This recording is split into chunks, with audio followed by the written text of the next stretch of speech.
Hello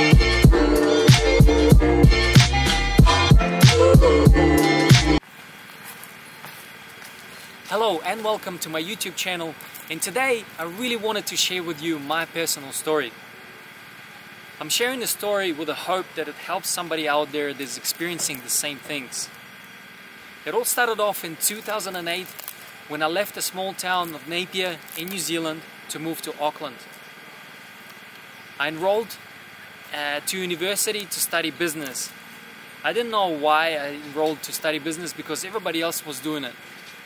Since I was a kid, I wanted to become a professional football player, and I won some awards and tournaments, but I didn't really achieve where I wanted to be.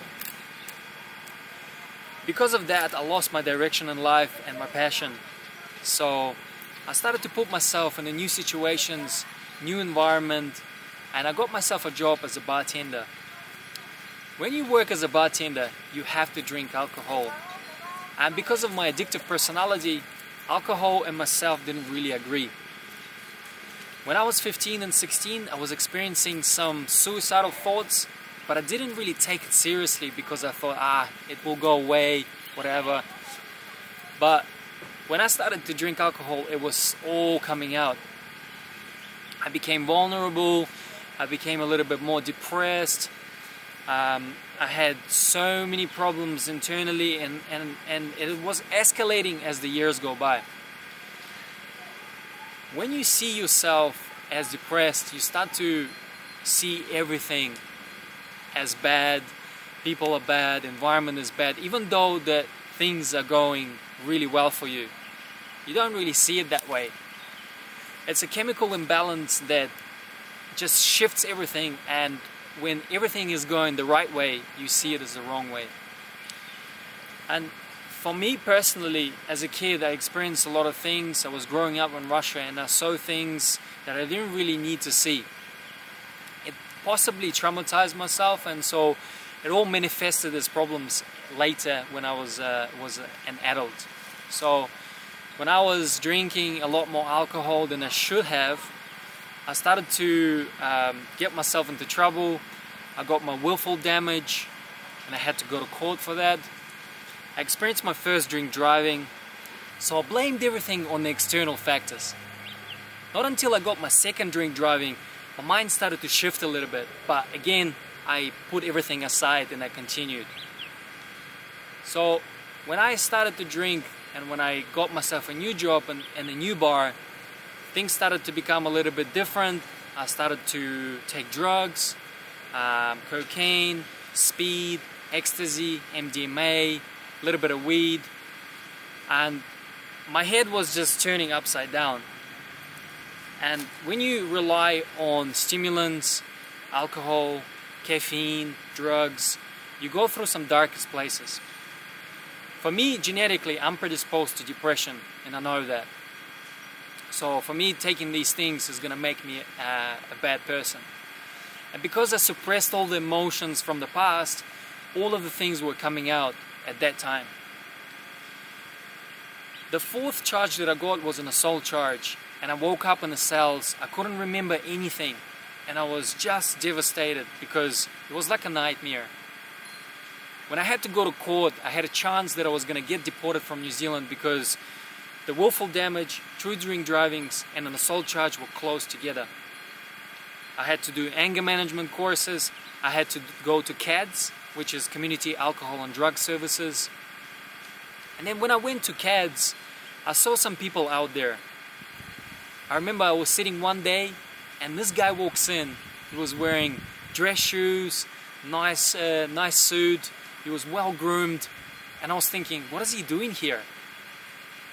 And so when the guy who was running the whole workshop, he went around the class and he asked everyone to introduce themselves.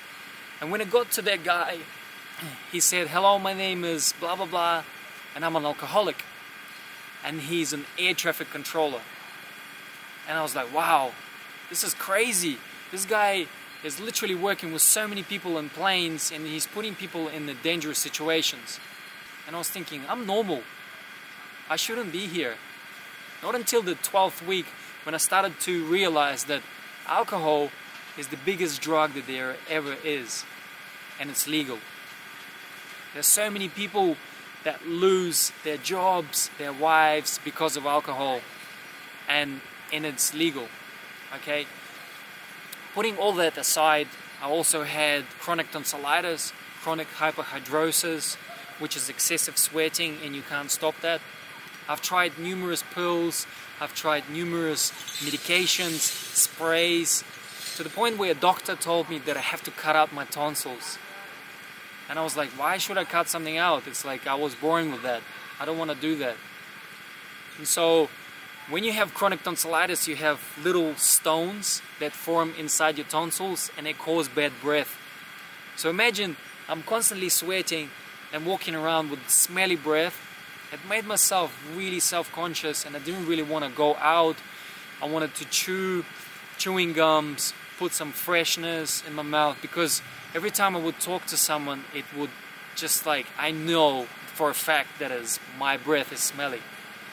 So accumulation of problems with police, suicidal thoughts and problems with alcohol, and really just having so many health issues just made me look into alternatives.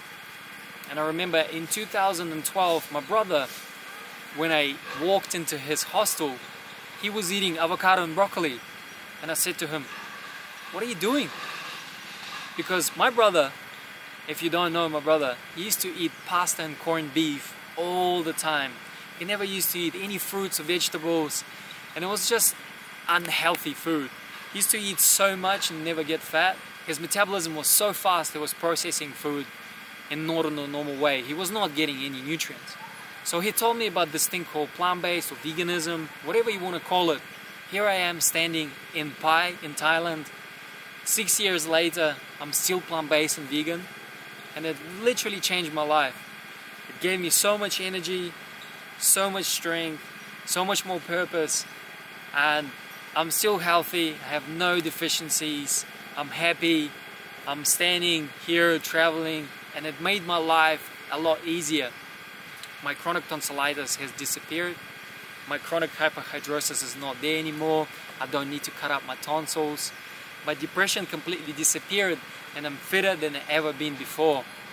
If you imagine yourself as a walking power plant, your brain is a walking power plant, and your nervous system is like electrical lines, and your organs and your body parts as your homes, you want to feed your body the best foods that there is for your power plant, so that electrical pulses and electrical charges shoots into those organs so you can move in a better way, so you can become more efficient. You want to eat foods that are like the fuel for the Formula 1 car, that's gonna fuel you so you become faster, more efficient, and you can win the race. So I can honestly say that it changed my life. When I started working at the local gym called Les Mills in Auckland City, I realized how powerful plant-based diet was, because I used to open a gym. This is just another example, and it's one of the examples. I used to open the gym at 5 o'clock in the morning, and I was so energetic to the point where I went around every single person and introduced myself. I started helping people. I started to become a lot more efficient. And I was like, wow, this is crazy. I have so much energy.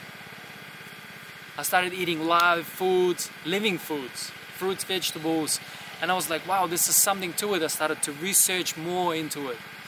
And then I realized that my body was just so much more powerful and efficient that I didn't really need to process all those heavy foods, because when you eat living foods, your body uses the energy to do everything else that it's required to do.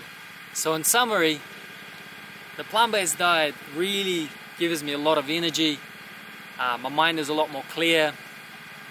I no longer have the depression, chronic tonsillitis, chronic hyperhidrosis, and many other problems with my health that I had before. I'm able to train a lot harder and recover quickly. So there's a lot more benefits than I'm just listing. But anyway, so let me know if you guys ever experienced what I've experienced. And if you have any questions, put your comments down below. And if you like the content, please subscribe. And I want to share with you a lot more content about nutrition and exercise and some life advice that I got along the way. So until next time, thank you so much for watching, and we'll see you again